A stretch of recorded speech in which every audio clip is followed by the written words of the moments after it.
As I'm here with you today, I'm in the company of a superhero. This superhero can sniff out IEDs from some 30 yards away. This superhero can find enemy positions.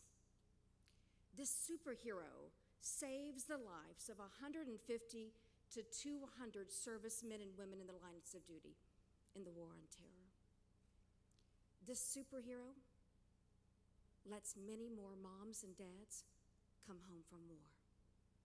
This superhero has 4 legs, lots of fur, a tail that can knock you over, and a wonderful tongue for big licks. I am in the company of a superhero whose name is Military Working Dog, Cena N641. The military considers Cena equipment, and that's why I'm a war dog advocate.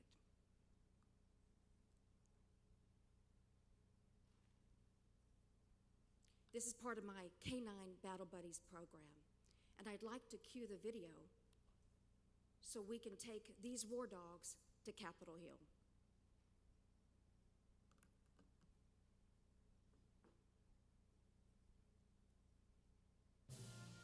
Today we went to Congress to let all of America know about how important it is to treat our 4-legged veterans with dignity and with compassion.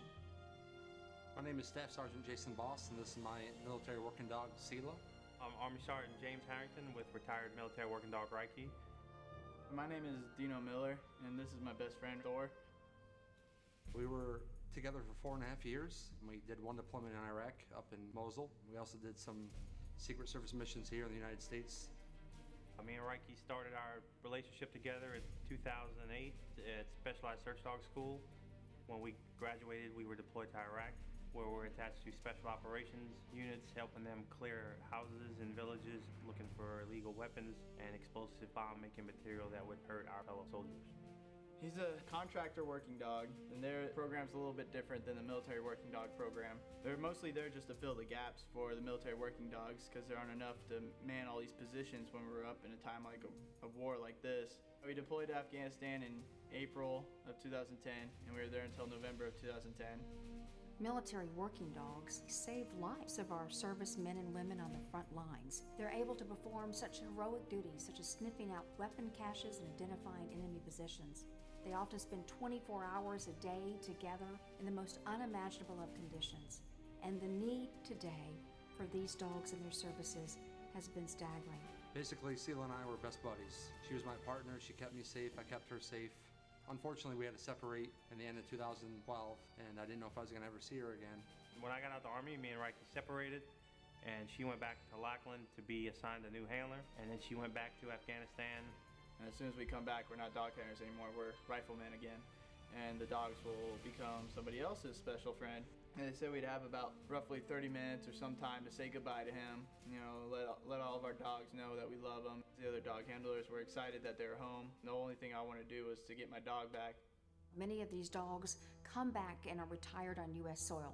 However, when military working dogs are retired overseas, they become civilians, and they're no longer afforded the free military transport back home.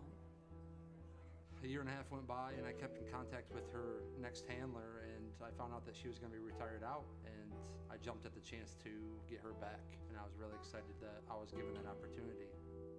I continued to track her career, where she was stationed, who she was working for. Her handler got injured, and he called me when he got back and told me that he would be choosing a different career path, and that Reiki was available to come home for adoption. I had my issues with sleeping. And nightmares and everything else, fireworks, I can't sleep. I used to wake up in tears. Now, like 4th of July this year, I could not sleep, and he was just there wagging his tail. Every time I picked up my head, he'd pick up his head, start wagging his tail, and immediately comforted me. The government and politicians need to pay attention more to these canine heroes, because that's what they are. They're the ones that are keeping our soldiers safe overseas and at home. We had some challenging times in Iraq, but we both made it out safely, and I'm very grateful for that, and I have to thank Sela for that.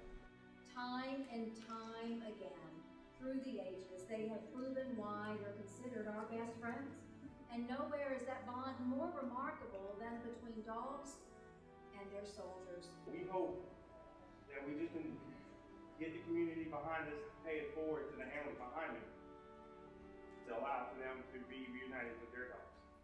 What we're asking for is that all military working dogs are transported back to U.S. soil so that we can retire them here and then ensure their adoption into a forever loving home, with first priority always going to the soldier who served alongside their battle buddy. I was one of the lucky people, and I'm just grateful to have her back.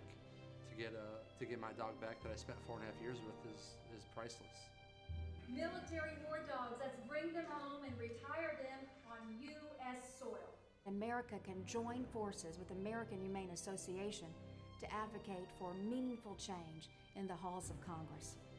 Let's make sure our voices are united, and let's tell Congress that is no way to treat a hero. Change the rules. Make it better for our four-legged veterans.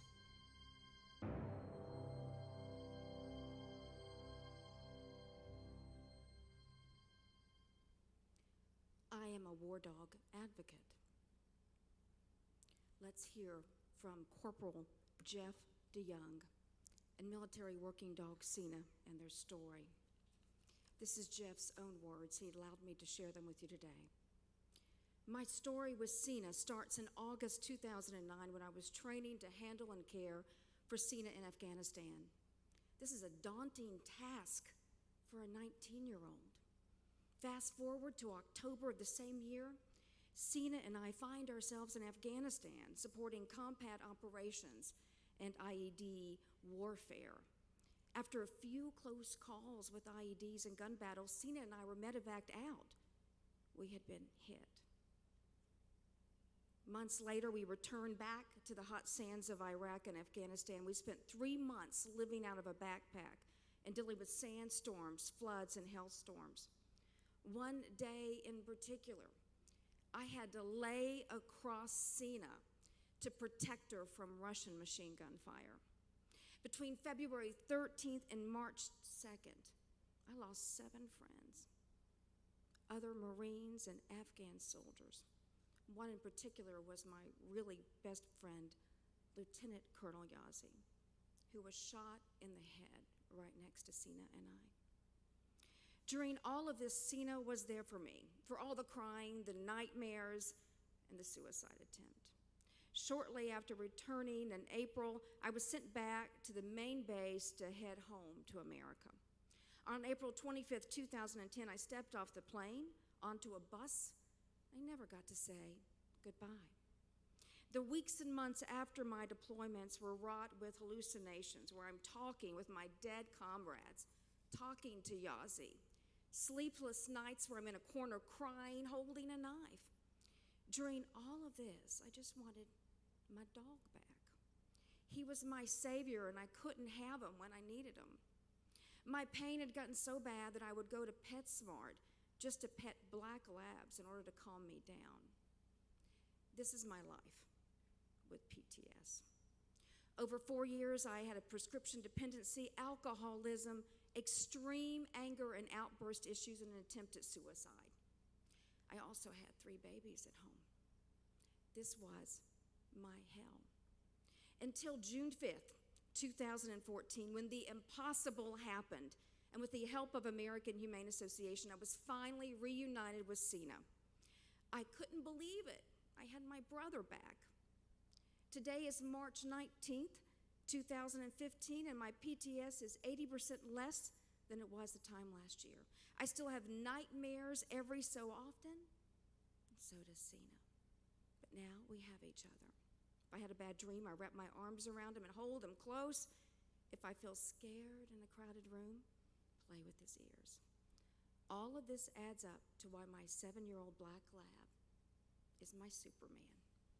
After all, aren't superheroes supposed to do extraordinary things? It's because of Corporal Jeff DeYoung and the other men and women who have served our country with their incredible hero dogs that American Humane Associations launched our Canine Battle Buddy program. And this program has reunited 21 veterans with the dogs they served with on the battlefields of Iraq and Afghanistan. This is my personal photo album of these incredible dogs and their soldiers and Marines.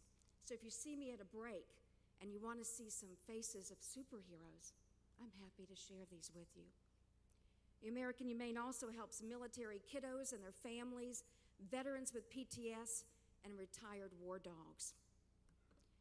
This is Maddie, MWD Maddie. Isn't he gorgeous? Army Specialist Brent Gromit. They were injured in Afghanistan with an IED blast. Brent was flown back home as well as Maddie. They were separated. Brent had already told his dad on the way, file the paperwork. I want Maddie when I get out of brain surgery. The Army made a mistake. The Army loses paperwork. The Army's human. I said, well, we've got to correct this error. Brent needs Maddie. He needs his battle buddy. I was told by a lieutenant colonel, back down, that adoption is legal. I said, the adoption is morally wrong. You gave Maddie away to a family? Tell the family about Brent. Tell them about the bond. Tell them about the battle buddy. Brent needs Maddie back. The lieutenant colonel said, back down, back down. Well, I didn't, because I don't back down, not for battle buddies. Thank you. The weekend before Thanksgiving, I get a call, the Friday night before. It's about 11 p.m. You can get Maddie. Meet us at the Cracker Barrel in North Carolina. I go to Cracker Barrels in North Carolina to reunite war dogs. Got up, drove. I got the grommets there. We were having the best Saturday morning breakfast, reuniting Maddie with Brent Gromit. I have to tell you, right after Thanksgiving, I got a call from Debbie. Debbie's Brent's mom.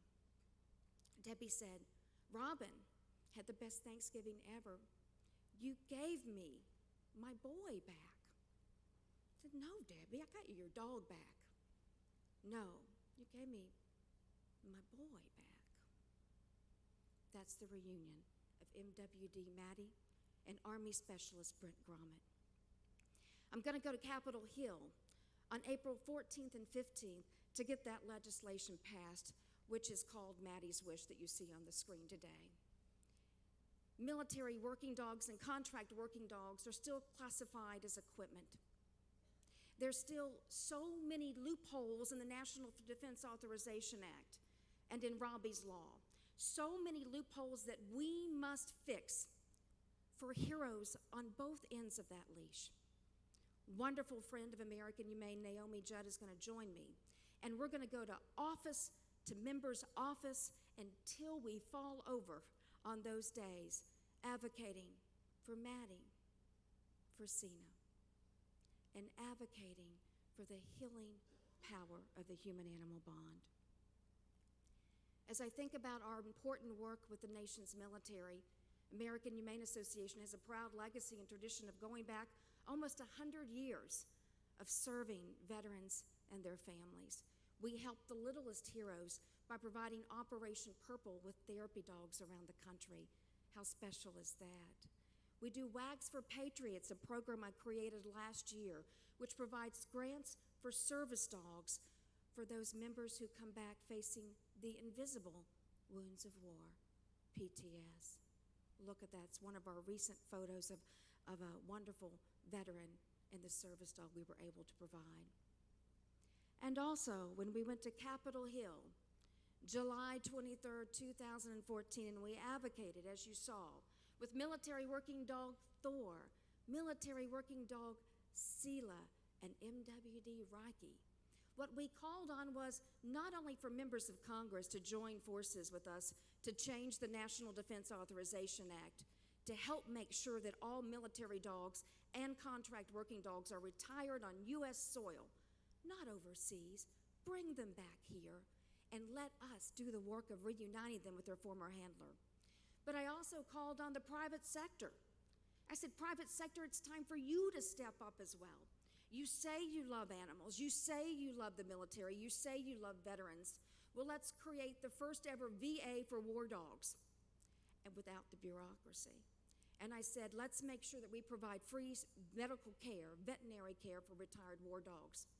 I'm so proud to say that on the Veterans Day Parade of 2014, we made that groundbreaking announcement. There is now a provider that will provide for free specialty veterinary care for all retired military and contract working dogs. I'm still looking for a primary care provider, but we've got specialty care covered. This is our picture of the war dogs that we brought to New York City.